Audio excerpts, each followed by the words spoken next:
नमस्कार दर्शकों, आप देख रहे हैं अभी न्यूज़। मैं हूं आपके साथ दीक्षा।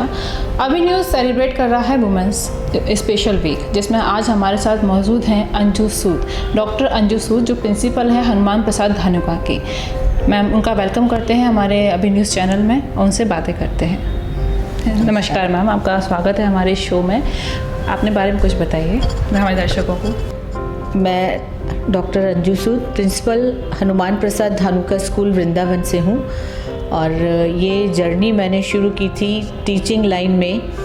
88 से मैं यहाँ पर इस काम कर रही हूँ टीचिंग का, और प्रिंसिपल मैं इसी स्कूल में 99 जुलाई से मैंने एज ए प्रिंसिपल ज्वाइन किया। तब से लगातार इसी स्कूल को अपनी सेवाएं दे रही हूँ। मैंने सच में अपनी लाइफ में नहीं सोचा था कि मैं टीचर बनूंगी, टीचिंग प्रोफेशन में आऊंगी। मैं बचपन से रेडियो की आर्टिस्ट रही हूं और मेरा सपना था कि मैं रेडियो अनाउंसर या टीवी अनाउंसर बनूं। और लेकिन जब मैंने टीचिंग में एक पदार्पण किया तो लगा कि बच्चों के साथ हमेशा बचपन रहता है और सीखने सिखाने का बहुत कुछ इसमें बहुत अच्छा लगता है कि हम बच्चों के संग जुड़े रहते हैं, उन कल्पनाओं के साथ उड़ते रहते हैं और उन्हें सिखाते रहते हैं। इसके साथ साथ मैं मथुरा की कई सामाजिक संस्थाओं से जुड़ी हूँ। उसमें से एक है कालिंदी जूनियर चैम्बर, इसकी मैं जोन ट्रेनर हूँ और मैंने इसके कई पदों को पर काम किया है। जोन जेसी रीड विंग के मैं उसमें जोन ट्रेनर हूँ और साथ साथ में जेसी रीड कोऑर्डिनेटर रही हूँ और नेशनल विंग तक मैं गई हूँ। और मैंने इसके साथ इनर व्हील क्लब की भी मैं मेंबर हूँ। तो कई सामाजिक संस्थाएं रही हैं जिसके साथ मैं पहले वृंदावन में WWF करके एक संस्था थी, उसमें हम बहुत काम करते थे। वृंदावन की है वृंदावन बाल विकास मंच, उसके भी सदस्य हर काम करते हैं। जो सही सेंस में जगह मिलती है काम करने के लिए तो चाहते हैं बच्चों के लिए, समाज के लिए कुछ करने का मौका मिले, अवसर मिले। तो जैसा कि मैम ने बताया कि वो काफ़ी सामाजिक संस्थाओं से जुड़ी हुई हैं और स्कूल की प्रिंसिपल हैं। जैसा कि उन्होंने कभी सोचा नहीं था कि वो एक दिन जब टीचिंग लाइन में आएंगी। तो मैम, मैं आपसे पूछना चाहूँगी, आपने इतनी बच्चियों को शिक्षित किया है, उन्हें सेल्फ डिपेंड बनाया है आपके स्कूल में, यानी आप 12th तक आपका स्कूल है। आप उसके बाद लोगों को, मतलब मेरे हिसाब से या जनता के हिसाब से ऐसा होना चाहिए लड़कियों के लिए कि वो जब बाद में चीज़ें पढ़ें, जैसे स्कूल छोटी छोटी बच्चियों को पहले से ही ऐसे प्रिंसिपल्स दिए जाएं कि वो आगे अपनी आने वाली लाइफ में क्या करें। क्योंकि ऐसा नहीं है कि पढ़ाई से ही सब कुछ होता है, पढ़ाई के साथ में मॉडल एजुकेशन भी बहुत ज़रूरी है। अक्सर हमारे लड़कियों को फील्ड के बाद में भी जो हमारे एक्चुअल फील्ड होता है वो होता है घर, अपने समाज, इनमें लड़ना पड़ता है। उसके लिए लड़कियों को पहले से ही ट्रेनिंग देनी चाहिए। बिल्कुल देनी चाहिए। हम बच्चों को जब गुड टच और बैड टच के बारे में बताते हैं तो साथ साथ हमारा ये भी उद्देश्य है कि हम बच्चों को ये भी बताएं राइट और रॉन्ग का डिसीज़न। उनको ये भी सेंस हो कि एक लिमिट है जिसको क्रॉस ना सामने वाले को करने देना है ना खुद करना है। वो सेंस, वो उनके अंदर अवेयरनेस, वो उनके अंदर जागरूकता हमको लगातार तभी से शुरू करनी है जब वो हमारे पास क्लास 6 से बच्चा आ जाता है जी। उसके अंदर वो बात हमें डालनी ही है, उसके अंदर वो विश्वास डालना है, वो कॉन्फिडेंस डालना है, वो सेल्फ रिस्पेक्ट डालनी है। और वो सबसे बड़ी बात ये है कि उसको सही और गलत का निर्णय सिखाना है। वो हम इस दिशा में हम काफ़ी काम करते हैं। जैसा कि मैम कह रहे हैं कि पहले से ही ये लोग ट्रेन करती हैं लड़कियों को कि सही और गलत। मैम, इसे मैंने कहा कि मॉरल एजुकेशन बहुत होना ज़रूरी है, तो सही गलत में फ़र्क होना भी बहुत ज़रूरी है। लेकिन आजकल समाज में देखने को मिलता है कि महिला और पुरुष में एक प्रतिस्पर्धा बनती चली जा रही है कि लड़कियों में काफ़ी सोच है। मैं ये नहीं कह सकती कि घरों से मिलती है, समाज से मिलती है ये सोच कि लड़कियाँ ये सोचने में मजबूर हो जाती हैं कि हमें लड़कों से आगे बढ़ना है। पर ये कहाँ तक सही है? क्या महिलाओं का ये सोचना कि हमें पुरुषों से आगे बढ़ना है, कि महिलाओं का ये सोचना कि हमें खुद पर सेल्फ डिपेंड होना है? दोनों में कितना अंतर है? देखिए, पुरुष और स्त्री के बीच में कोई रेस नहीं है, कोई दौड़ नहीं लग रही है कि मैं उससे आगे दौड़ के आगे पहुंच जाएंगे। लेकिन मुझे ये कहना है कि लड़कियों को अपनी योग्यता से, अपने अधिकारों से कोई समझौता नहीं करना है। लेकिन ईश्वर ने ही हमारे अंदर एक अंतर तो बनाया ही है, तो हमें उसके साथ ही अपने गुणों के साथ इस समाज में जो हम अच्छाई ला सकते हैं, जो इस समाज को हम दे सकते हैं, वही हमें काम करना है। ईश्वर के एक नैसर्गिक कहना चाहिए एक नेचुरल पावर हमारे अंदर है। हमारे अंदर कुछ प्लस ऐसी चीज़ें हैं कि मैं कह सकती हूँ बेटर देन मेल पर्सन्स, पर फिर भी मेरी कोई दौड़, मेरा कभी किसी बच्चे को, किसी भी समाज में किसी भी महिला को ये मैं क्लियर करना चाहती हूँ, कोई हमारी रेस नहीं लग रही कि हम उनसे आगे दौड़ जाएंगे या कोई हम किस बात में दौड़ लगा रहे हैं उनसे। आज महिलाएं हर फील्ड में हैं, अपने आप को साबित कर चुकी हैं। उनको ये दिखाने की ज़रूरत नहीं है कि वो ये काम नहीं कर सकती। किसी भी पोस्ट पर उन्हें बिठा दीजिए, वो कर सकती हैं। और जितना अच्छा वो घर चला सकती हैं, आज भी पुरुष को उनसे सीखना पड़ेगा, जबकि वो इन ऊंचाइयों पर पहुंच चुकी हैं। तो कोई रेस तो है ही नहीं, उस रेस का तो मैं बात ही नहीं करनी चाहिए। हाँ, ये मैम ने बिल्कुल ठीक कहा कि औरत में इतनी काबिलियत है कि वो घर को भी संभाल सकती है, वो अपने बाहर की लाइफ को भी हैंडल कर सकती है। इसी के साथ मैं मैम से पूछना चाहूँगी कि अक्सर ऐसा होता है कि हम लड़कियां शादी तो करती हैं, लेकिन कहीं कहीं उनके साथ में उनकी परिस्थितियाँ उनके मुताबिक नहीं होती आफ्टर मैरिज। तो क्या स्कूल में ही ऐसी ट्रेनिंग उनको देनी चाहिए कि जिससे उनके जो मेंटली बैलेंस उनका बना रहे, वो चीज़ों को डील कर पाएँ आगे जाकर? क्योंकि अक्सर चीज़ें बहुत मतलब अलग होती हैं, जैसा सोचा हो सपनों से अलग होती हैं। कई लड़कियों के सपने भी जुड़े होते हैं शादियों से, लेकिन सपनों से अलग ज़िंदगी भी मिल जाती है अक्सर उन्हें। क्या स्टार्टिंग से ही या स्कूलिंग लाइफ में ही उनको ऐसी ट्रेनिंग देनी चाहिए आपके हिसाब से? बिल्कुल सही। स्कूलिंग मतलब परफेक्ट पर्सनालिटी डेवलपमेंट। स्कूलिंग है ही ये कि उनको जो है ये बताना कि जीवन में क्या करना और क्या नहीं करना। आपने कहा कि अगर वो विषम परिस्थितियों में आ जाती हैं, अगर उनको ऐसी सर्कमस्टांसेस मिलते हैं कि सब नेगेटिव है, तो उसके साथ कोई समझौता नहीं है। पेरेंट्स से डिस्कस करना है, उसको फेस करना है प्रॉब्लम को। देखिए, अपना जो भारतीय समाज या सभ्यता रही है, संस्कृति रही है, उसमें नारी ने बहुत उदार हृदय से और बहुत ही कहना चाहिए कि अपने परिवार और समाज को संभाला है। उन्होंने अगर उदाहरण देखते हैं तो सावित्री ने सत्यवान को यमराज से वापस लिया था। अगर वो सुधार सकती है, उसको ये ट्रेनिंग होनी चाहिए कि वो किस तरह से गलत को सही में बदल सकती है। और अगर वो जो गलत है वो नहीं बदल सकता है तो उसका सामना करना चाहिए, फिर कोई कंप्रोमाइज़ नहीं करना चाहिए। ये परिस्थितियाँ कैसी हैं, ये पहले तो उससे लड़ना ही पड़ेगा ना। लेकिन मैम परिस्थितियाँ, जैसे आपने कहा कि लड़ना पड़ेगा, तो लड़ने के लिए कदम भी उठाने पड़ते हैं। लेकिन जब वही लड़कियाँ उसे लड़ने के लिए कदम बढ़ाती हैं, आगे बढ़ती हैं, तो समाज के कुछ ही ऐसे जो लोग हैं उन्हें रोकने की कोशिश करते हैं कि उनको अपने हक के लिए लड़ने से रोकते हैं। ये कहकर कि आप लड़की हो, आपको घर में रहना चाहिए या आपको ऐसा नहीं करना चाहिए, क्या करना चाहिए क्या नहीं करना चाहिए, उनका खुद का डिसीजन होना चाहिए। नहीं, ये ठीक है। परिवार हमारे आज भी हम लोग भारतीय समाज में परिवार संस्कृति में जीते हैं, और परिवार में जो माता पिता या बड़े जो कहते हैं उनके अपने अनुभव होते हैं जीवन के, तो उनको सुनना चाहिए। आपकी सोच बड़ी होनी चाहिए। जिसकी भी बारे में हम ऐसे ही देखते हैं, अगर ऐसे कोई बच्ची, कोई लड़की, कोई मैरिड लेडी ऐसे अगर ऐसी ट्रबल में है, तो हमको उसके साथ में, उसकी काउंसलिंग के साथ में देखते हैं। अगर परिस्थितियां नहीं सुलझ सकती तो फिर तो निश्चित ही उसके साथ में लड़ना चाहिए। समाज क्या कह रहा है, समाज तो के लिए थोड़ी जी रहे हैं, परिवार है, अपने लिए है। हर इंसान अपने कर्मों का खुद जवाब देगा ना परमात्मा को। हर इंसान अपने कर्मों के खुद फल भोगेगा, तो वो उसके लिए है। समाज क्या कह रहा है, इसके लिए तो नहीं डर जाना चाहिए। लेकिन एडजस्टमेंट नाम की हमारे जो एक भावना है कि आप जो भी कह लें कि लड़कियों से ही एक्सपेक्ट किया जाता है कि आप एडजस्ट करो, आप ये करो, आप वो करो। ये मतलब सही है। जब एक टाइम पे एक लड़की की लाइफ में ऐसी कंडीशंस आ जाती हैं, जो हम सशक्त महिला की बातें कर रहे हैं यहाँ पर, वो सशक्त महिला तब होगी जब अपने डिसीजन खुद ले सके। कहीं ना कहीं फैमिली सपोर्ट करती है, अच्छा सिखाती है, गलत सिखाती है, बताती है, लेकिन कहीं ना कहीं ऐसा हो जाता है बाद में कि वो चीज़ों में उलझ जाती है बाद में एडजस्टमेंट के नाम पर। लाइफ ही एडजस्टमेंट है। कहीं भी जाएंगे आप, आफ्टर मैरिज झगड़े के बाद परिवार के संग रहेंगे, वो भी एडजस्टमेंट है। लेकिन कहाँ तक?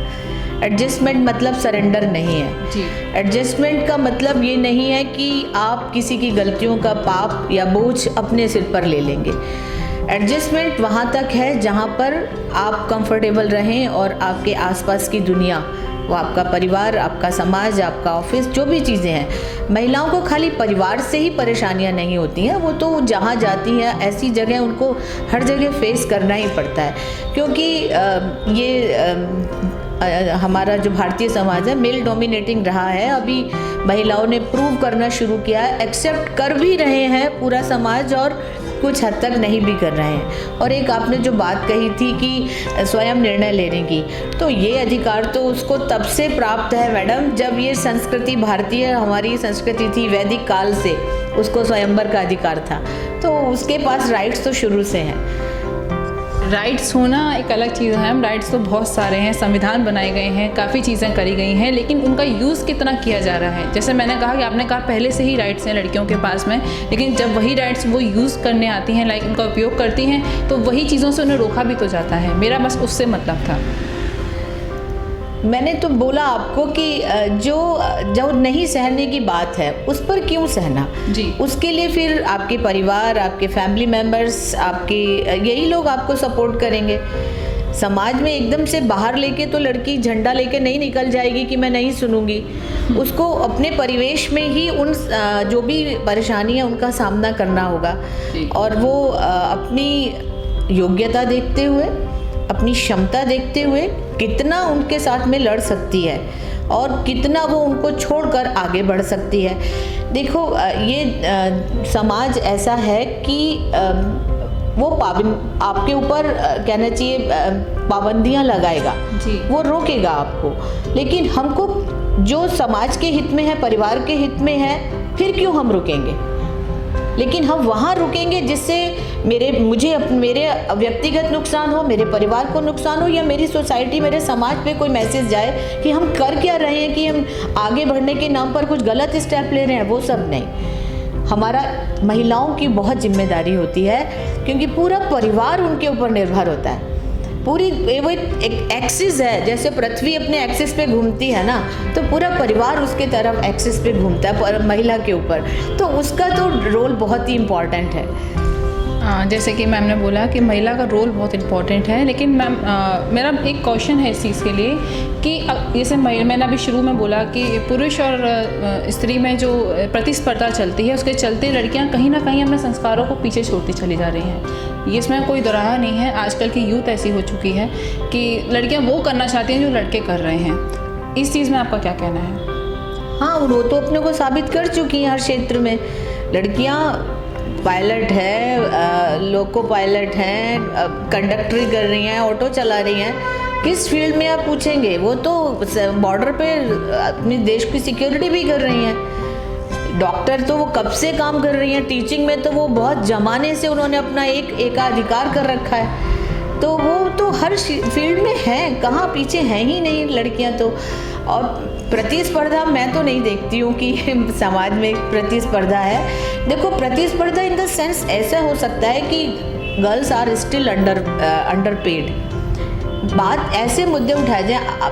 मेरा आपसे आग्रह रहेगा, आपका ये बहुत ही सशक्त चैनल है और आपके माध्यम से कि महिलाओं के अधिकारों की बात आप उठाएं, कि भाई they should not be under paid, उनको कम नहीं मिलना चाहिए, और दूसरा उनको समान अवसर दिए जाएं। उनको ये दिया जो फिर वो प्रूव करेंगी अपने आप को। इसमें थोड़ा सा ये एक हमारी जो कहना चाहिए अपेक्षा समाज से भी है, समाज पर बैठे उन पदाधिकारियों से भी है, समाज के उन ठेकेदारों से भी है जो झंडा लेके नारी रक्षा और सुरक्षा और उनके अधिकारों की बात करते हैं, कि वो रियल सेंस में सामने आए। एक दिन नारी दिवस मनाने के लिए नहीं, एक दिन किसी बात को उठा दिया, कोई एक घटना घट गई और पूरा कहना चाहिए विपक्ष और पूरा कहना चाहिए लोग आ जाएं उसके पक्ष में। एक घटना घटने से पहले आप तैयार हो जाएं, उस पर मैं कहूँगी कि हम सबका ध्यान जाना चाहिए।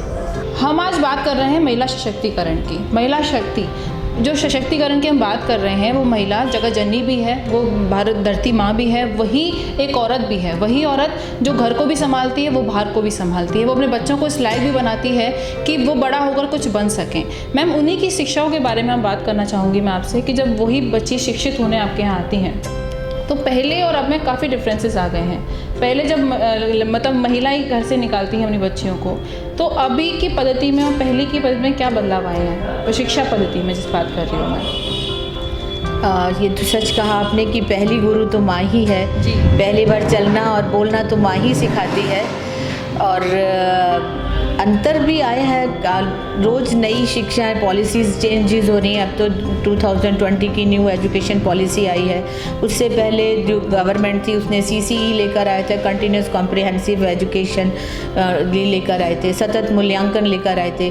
तो ये तो प्रोसेस चेंजेस होते रहते हैं, पॉलिसीज़ की अलग हैं, लेकिन अवेयरनेस आई है, एक जागरूकता आई है कि अब गांव में भी आप देखेंगे कि बच्चे पढ़ने लगे हैं, माँ बाप उनको भी स्कूल भेजते हैं, लड़कियों को भेजते हैं, सिखाते हैं काफ़ी। लेकिन अभी हम 100% नहीं है, जागरूकता है, पर अभी हर उस बच्ची को स्कूल खींच कर लेकर आना है जो अभी घर में छुपाकर जिसे रखा गया है, जिसको अभी भी खेतों में भेजा जा रहा है या घर के काम में इन्वॉल्व किया जा रहा है। इसमें अभी काम करना बाकी है। जागरूकता है, पहले से काफ़ी है। मैं इतने समय से इस टीचिंग लाइन से जुड़ी हूँ, तो मैं देखती हूँ कि पहले इतना नहीं था, लेकिन अब रिक्शा पुलर भी अपनी बेटी को पढ़ाना चाहता है, जो घरों में काम कर रही है वो भी अपने बच्चे को पढ़ाना चाहती है, और गवर्नमेंट की पॉलिसीज़ भी हैं। और हम जिस संस्था से हम बिलोंग करते हैं, हनुमान प्रसाद धानुका सरस्वती बालिका विद्या मंदिर, हमारी भी संस्था का लक्ष्य है, जो कि हमारे हर स्कूल के रिसेप्शन एरिया में हम लोग रखते हैं कि जो शोषित है, जो वंचित है, जो डिप्राइव्ड क्लास है, उसको मुख्य धारा में लेकर आना, और इसके लिए हमारा प्रयास भी रहता है। तो निश्चित जागरूकता तो है, पर काम बहुत, अभी भी हमारा काम काफ़ी बाकी है। तो मैम का कहना है कि जागरूकता है, पहले से बहुत ज़्यादा कम मतलब बढ़ी है, लेकिन अभी भी लोग ऐसे हैं जो अपने घरों में बच्चियों को इन्वॉल्व रखते हैं घर के कामों में, पढ़ाई से ज़्यादा। लोग पढ़ाई बहुत ज़रूरी है, स्टडी बहुत ज़रूरी है, लेकिन मैम मेरा एक चीज़ और है कि बच्चों को, जो छोटी छोटी बच्चियाँ हैं, उनको स्टार्टिंग से लाइक 6th और 7th के बाद में सेल्फ डिफेंस की क्लासेस स्कूलों में स्पेशली होनी चाहिए बच्चों के लिए एक्स्ट्रा में, जिससे बच्चे आगे जाके अपनी सुरक्षा स्वयं कर सकें। बिल्कुल, ये उनको मैंने बताया था आपको, good touch, bad touch, right wrong, ये सब बताया जाता है। उनको बताया जाता है कि कैसी सिचुएशन को आपको लगेगा कि ये गलत सिचुएशन है, यहाँ नहीं आना है। और सबसे पहले आपको माँ से बात करनी है। अगर माँ से डर लगता है, माँ नहीं समझ पा रही है, स्कूल में काउंसलर सेल्स होते हैं, वेलनेस टीचर्स होते हैं, आप उनसे बात कीजिए। वो लोग भी इतने ट्रेन किए जाते हैं स्कूल में कि बच्चे को देखते ही समझ जाएं कि इन बच्चों के साथ में क्या हो रहा है। ये इनका जो प्रॉपर जेस्चर है कि ये कुछ उदास हैं, कुछ थके हैं, तो उनसे भी हम लोग भी निकलवाते हैं कि इसके साथ में कहीं कुछ सब कुछ ठीक ठाक है या नहीं। ये तो आपने एक दूसरी चीज़ होगी मैम। मेरा जो क्वेश्चन था वो बस क्वेश्चन नहीं, मेरी एक अभी न्यूज़ की तरफ से एक सलाह है इस चीज़ में कि बच्चों के लिए, लड़कियों के लिए सेल्फ डिफेंस की क्लासेस हर स्कूल में होनी चाहिए।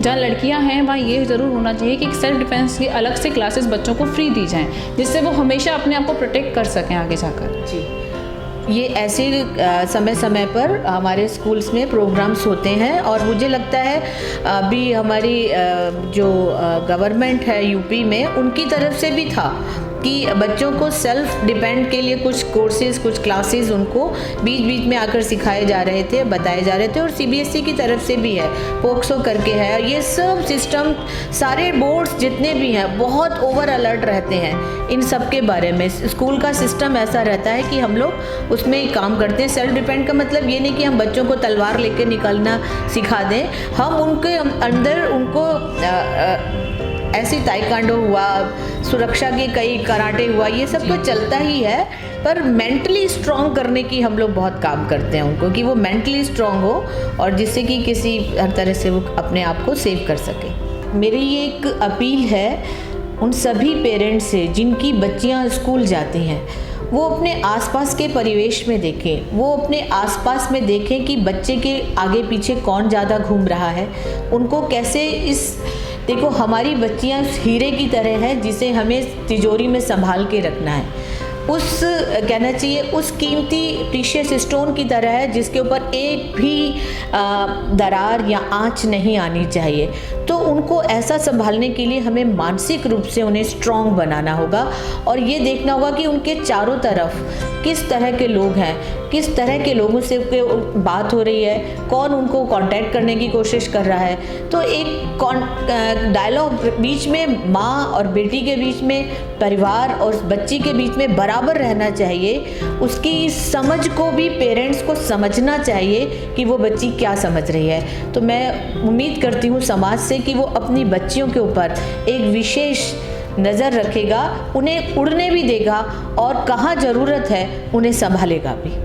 मैम आपसे पूछना चाहूँगी कि आप वुमेंस डे पे लड़कियों के लिए क्या मैसेज देना चाहती हैं, खासकर आज की जो लड़की हैं, आज की यंग एज है, उनको अपनी लाइफस्टाइल में क्या बदलाव लाने चाहिए, उसके बारे में आपका क्या कहना है? वुमेंस डे पे स्पेशल मैसेज फॉर गर्ल्स। मैं बच्चों आपको यही कहना चाहूँगी, ये आपका जीवन है, बहुत ही कीमती है। अपनी रिस्पेक्ट खुद करो। कोई भी किसी की भी बातों में, किसी के भी जाल में और किसी भी तरह से अपने को नुकसान नहीं पहुंचाना है। आपके अंदर वो शक्ति है जो पहचानती है कि सही और गलत क्या है। किसी के झूठे बहकावे में नहीं आना है। अपनी योग्यता, क्षमता और अपनी प्रतिभा को निखार कर उस पॉइंट तक लेके जाओ कि समाज खुद आपको आकर सैल्यूट करे। आगे बढ़ो, आपके अंदर बहुत बहुत योग्यता है, आप बहुत कुछ कर सकते हैं। ये पूरा समाज आपके साथ खड़ा होगा। एक थॉट आपकी ज़िंदगी को सही या गलत में बदल सकता है। तो प्लीज़ बच्चों, कुछ भी स्टेप लेने से पहले अपने आप को चेक करो और अपनी प्रतिभा को निखारो। All the best. Mohini Jagdish multi specialist hospital विश्व स्तरीय चिकित्सा सुविधाओं के साथ ट्रॉमा सेंटर 24 घंटे आपकी सेवा में तत्पर। Mohini Jagdish multi specialist hospital, Reliance petrol pump के निकट, राया रोड, मथुरा।